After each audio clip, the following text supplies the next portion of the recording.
All right, I have to be honest. I've owned a number of Volvos, the last one being a V70R, so I have a soft spot in my heart for this car, but that doesn't mean they're not surprising.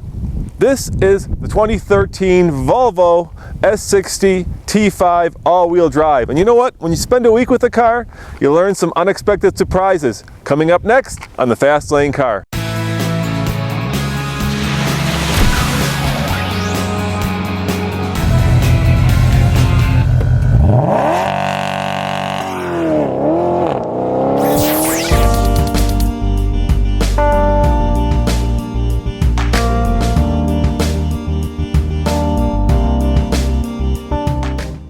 The number 3 unexpected surprise is right in front of you. You see me? You don't? Well, if the cameraman moves the camera up, you will see me. There I am. Hello.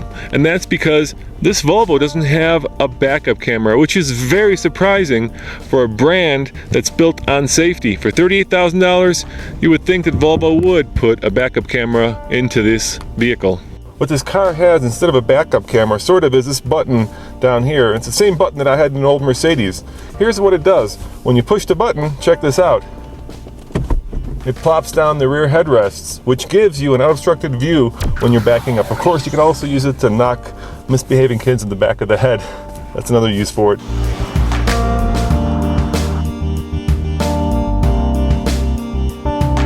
Number 2 unexpected surprise is right down here. It's the gear lever. Normally when you put a car in gear, you look up here to the console to see what gear it's in, but here there's a little green light that tells you that you're in park, reverse, neutral, or drive, and of course when you move it over, it moves over to the manual mode.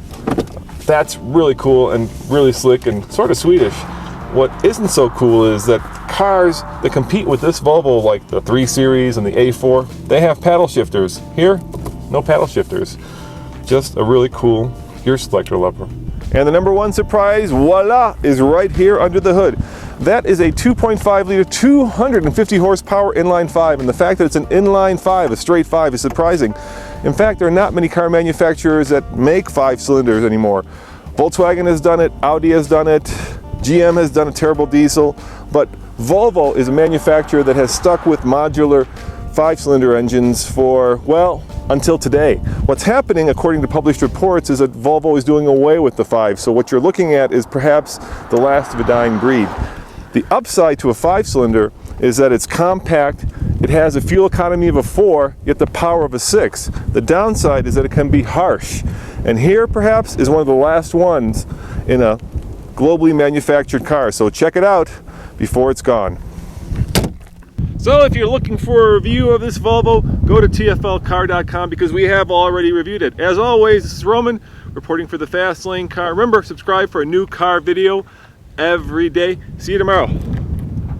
Oh yeah, next week is a holiday and we've got something very special planned. Viper Week. I just got back from California driving the new 640 horsepower Viper. Now that video is embargoed until Tuesday, which means I can't use it, but I did sneak out a little bit of it. Check it out.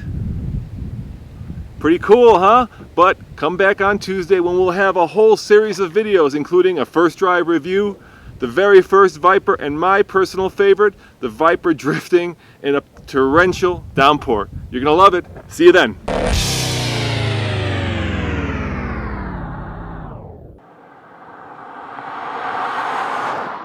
All right, Nathan, 23 mpg in the Volvo combined. All right, go for it, dude. Here we go. Oh, here comes the turbo. You can really feel it at high altitude. That forced induction really helps. And here comes 60. Oh yes, indeed. Faster, but not as much as I would have thought. I think I got a kind of lame start off that. Probably could go a little bit faster, but 7.97, not bad. Not bad at all.